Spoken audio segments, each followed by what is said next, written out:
Now, on the show tonight, we are going to talk about one thing and one thing only: TikTok. TikTok is a Chinese social media app that was vetted for producers to create content that can't be more than 60 seconds. Now, these videos are shared to each and everybody. Of recent, it has spread like wildfire. And in Uganda, we've actually developed a superstar who is a native to that platform. This guy, he's one of the most followed TikTokers we have across the country. Musajja muyindi naye erinnya lye Kizito Muhammad. Kizito Muhammad ayogera Oluganda, you even get shocked and fascinated. Now, it's not my first time hosting a person of his nature. I hosted Mr. Mino Abdul Aziz before. You remember my Muchiga friend from Kabale, who is also Indian and partly Muchiga, but man, he was so mind-blowing. Now, with no further ado, you are going to join me as I get to meet this trailblazer. He's a superstar.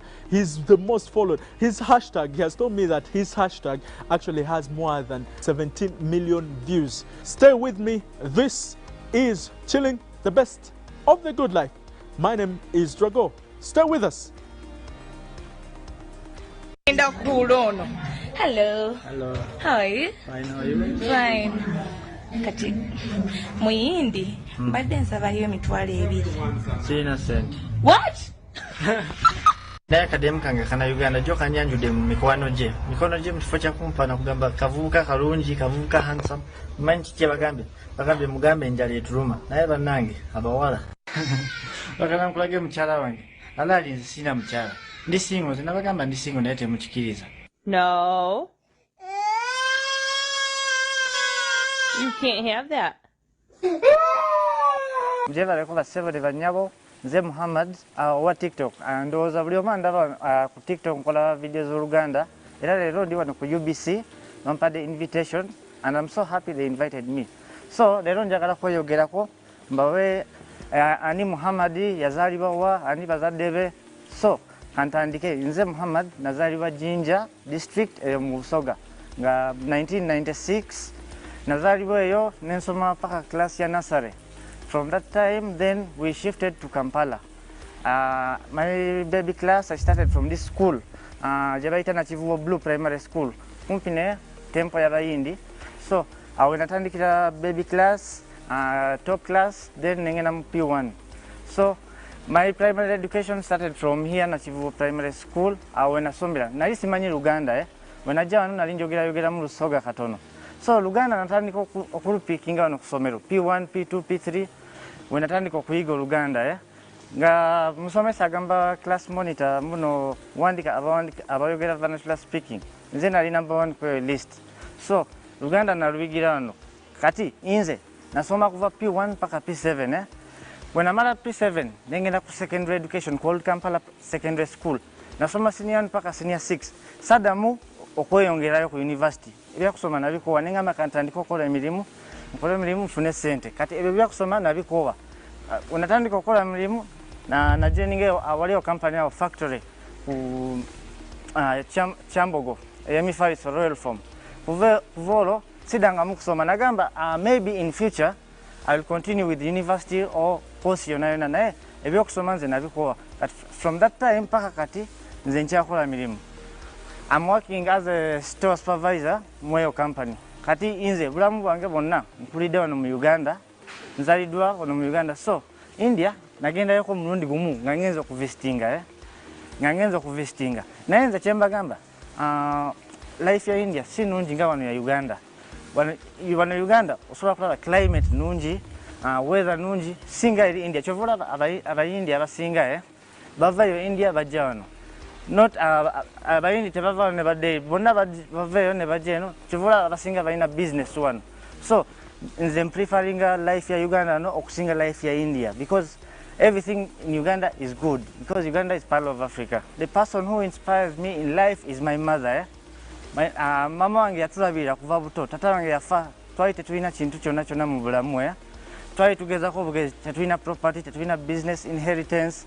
Mama wange yatulabira twali bana bameka bana kuva first born yasomesa second born third born bonna yatusomesa. So as we speak now mama wange yali retiring kati efa bamulabirira. So my mom is my number one inspiration in this world. If singa si mama wange singa siri wano wendi. Ne mama wange yan supportinga mu buli journey mu life. Ampa advice ngamba kola kino tokola kino. Mama wange inspiration. Abantu abasinga bandaba ne bewunya ne bagamba ono musajja mweru nga yogera Luganda. Naye tebamanyi ife tuzalidwa wano tukulide wano tusomedde wano. We have stayed with the Ugandans of all sort.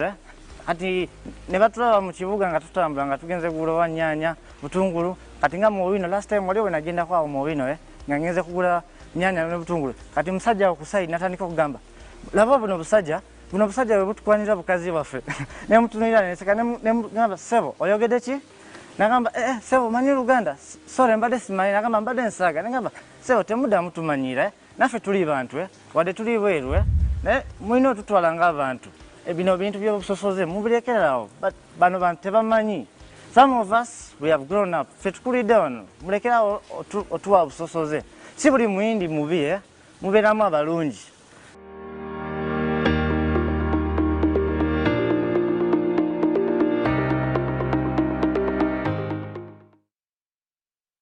Wow. Ha. Seriously, you can't make this up, guys. Omusajja mumuwulidde. He speaks Luganda better than me. I don't ever remember to speak that much Luganda. Muhammad, tosaagira ddala mu Luganda. Oli musajja Muganda ddala. Yeah, ni musajja Muganda. Weddira ki if somebody is to ask for your totem? Nze nedira Mamba. Oyina erinnya lye ery'Ekiganda? Nze erinnya lyange ery'Ekiganda bampita Kizito. Nga tewali tugambyemu. Bulijjo ndyogera ku TikTok bantu bamanye bafollowers bange bonna abasinga babimanyi. Kyogamba gwe tewalaba ku video ginatambula ng'Omuganda. Come on, it's one of the reasons why I actually picked an interest of having you here, because I've seen you before on TikTok and you're doing a great job. Guys, he's one of the sensational TikTokers we have in this nation. By the way, we are going to reserve the TikTok conversation for later. Kati mbuulira, do you ever claim your Indian heritage that much? Kubanga kyo tukimanyi oli Muganda ate wakulira wano. Naye ebuyindi oddangayo kono oyinayo ba relative eyo ddala. Aba relatives bonna bava tetukyalinayo ba relatives. Ate yeah, I claim my Indian inheritance but kati ngeri gye nkulidde wano mu Uganda empisa zange zonna ziringa bana Uganda because nkuze nga nina mikwano bana Uganda mostly. Bakwano bange sisubirangako nabakwano bayindi nnyo. Newe wali omuto? Wenali muto kuva P1, P2, P3 nkuze nga nina mikwano bana Uganda. Naye baali balowooza ki muli mu ngeri tekyabawo emugisa nnyo? Yeah, bewunyisa naye after some time bamanyira. Ngeri nawe kati omumiitinze ojja kumanya omusajja amanyi Oluganda. Ojja kitegeera obelievinga abasinga tebabelievinga naye after meeting me they believe. How about if you go into a scenario where you meet fellow Indian people and they look at you and they know you and they hear how you can speak this? Yeah, when I meet fellow Indians, nabo batandika kunegomba bagamba okikola batya.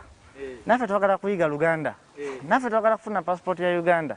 Naye si kyangu olina okubeera ng'ozaalidwe wano osobole okufuna passport butuuze buli kintu. Naye banegomba. Which other cultures are you accustomed to in regards to food? For example, olya mmere kikaaki, naawe olya biryani nga bo batanani. Nze kankugambe buli mmere njirya.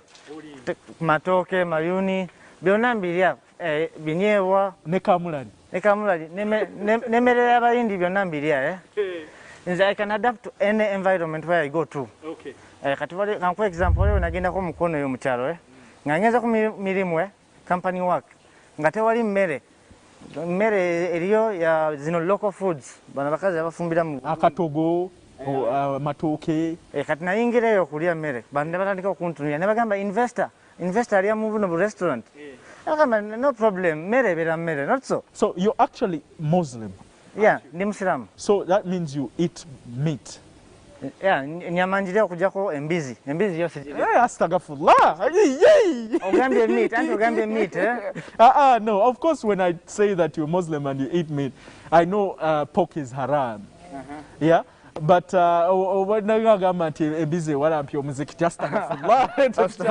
but do you practice Islam? Do you go to the mosque? Ngezaako sobola kulimba, we are not 100%, si buli omu ali 100%. Naye still Katonda mulina wano. Katonda mutya. obudde obujjawa Muhammad amazima ddala kubanga bosi wa muyindi bosi wange bantu bazibu nnyo in terms of policies nti tebakwagala obeera eti ate bakwagala wano ku mulimu obudde obujjawa kwa TikTok etwala obudde kankugambe TikTok videos zange nzishootinga on Sundays nga sawa zino sina mirimu on Sunday mbera free I don't go to job nsobola kushootinga nga videos 5 nensavinga ku drafts ate okuzisavinga ku draft I can post anytime I want wadde ndi ku mulimu nga ndi free just I edit nenkateka ate ekirala my boss supports me he always sees my videos on his friend's status ampita ne mu office nagamba Muhammad jangu wano nanda kano kokoze kaka nagamba ono musajja akufaanana nani ono namugamba nze ebyo byali biseera nga mwaka ebiri mabega namugamba sayenze nawa funny guy nagamba naye kola bino bintu naye ku free time sikusaba ya mirimu but I support you maybe eno ye talent yo you never know jatandika kuzanya film wajja kubeera munamawulire comedian byonna osobola kufuuka what initiative because I had your dropout have you put any initiative of putting this talent or this persona to maybe putting some bit of professional on it nogenda nosoma nogamba kati nga ugambye arts ngezo nosoma okuzanya filimu oba nosoma obunamawulire because you can make a good journalist I also want to become someone muntu gwe banalaba mu Uganda like a movie star but what are you doing to achieve that maybe in future in coming year or 2 years ahead I'll start going for some of this course because I already have a YouTube channel and my ambition is to start making short Luganda comedy skits from there then maybe I can upgrade I already have a channel I want to meet and associate with every Ugandan comedians we start making these comedy videos kale kirungi Muhammad ndi very excited nti ozze wano ku program yange naye nga kyenjo kugamba sigwaso so you're not the first one I have a Muchiga friend of mine Muchiga Indian friend of mine called Abdul Mino Abdul actually he's the one who connected me to you he's the one who gave me a chance to come here to meet you for this show because he told me I have a friend called Drago from UBC he interviewed me so I want you to also go there and I thank him for this and I thank I thank the whole UBC team for inviting me here. Well, truly very glad. Nze kinshokinze nnyo. Not that I've not seen your work before. I've seen it on TikTok. Nendoza maybe because TikTok is all about lip syncing. Yes. Naye nze kankugambe nze ku TikTok sikola lip syncing. Nkosa my original voice. Nfunayo kantu nga kali fane. Nenkalowooza nenkateka ku video. I use my voice. Ate ono omulala omuyindi gwe tukulaba naye. Oyo kyali wange namusanga ng'akolera okumpi ne company yali talina bafollowers yalina nga musanvu nangamba I want to make it like you nemuleeta nemutandika okumulaga ngeri okukikola ku TikTok nemulaga hashtag zange if you use my hashtag you can get over 10,000 views in just 2 hours he started doing that slowly as I speak now he's in 22,000 followers kati nga gwe Muhammad ebirooto byo byebiriwa if you're to say 5 years from now which kind of person do you want to be actually in 5 years time I want to be a big businessman that's also my ambition own your own companies I want to own my own company like maybe for example factory so that I can stop working for someone I should be a boss of my own as I do these things for entertainment comedy what yes that's my ambition. How about stand-up comedian? You could make a good one. Maybe in future, you never know. People like Alice Muhanje can take you at the comedy factory. Actually, I speak to this guy from this comedy store. What is his name? Maulana and Rain. That duo. So I talked to him. He said one day he was going to invite me. So hopefully, maybe. But do you practically have any jokes? Of course. These jokes of mine on TikTok, you see, I make them up.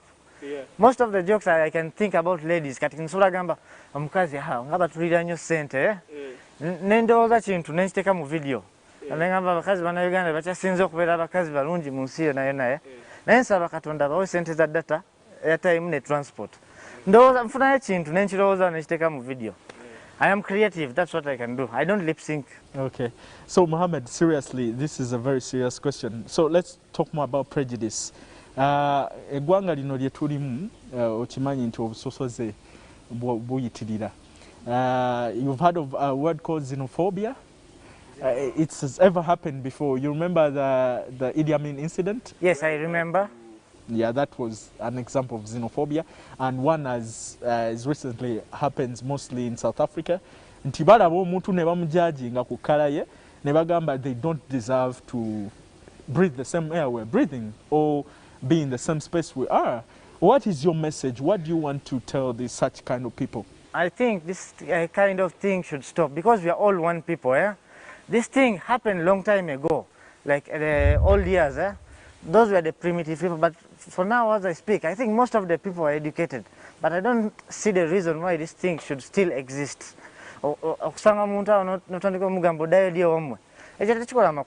Imagine you are in his shoes and they're telling you that, how would you feel? Ngati wakulira wano. Atenga wadde tewakulira wano leka nze nzinza kubeera nazaali wano wadde muntu avuddeyo ng'azze wano still olina omuwa kitiibwa because this is not good. This thing should have ended long time back, not now. Old fashioned. Yeah. For me, what I believe, those people behaving like this, they are primitive. They didn't go to school. That's what I believe. Yeah. Because if you are educated, you learn how to respect people. What I can tell you, there are more Ugandans there working abroad, like Oman, where some of these places, they're treating them right. They're not treating them badly. So why should the Ugandans treat foreigners badly? It's not good. Wow. That is Mohammed for you. We are choosing to use Luganda because, man, it just gets better. It just gets better. Nange chinsu seko. This is Mohammed Kizito, you said. He's going to stick with me on the second part of Chilling. Don't go anywhere. Now, when we return, he's going to be teaching me more about the TikTok world and how to deal with the whole TikTok shebang. People like me who have been living under a rock are going to be learning. So stay with us if you want to know more about this. He's one of the most followed people on TikTok we have in this country. So don't go anywhere. Mohammed, tugende.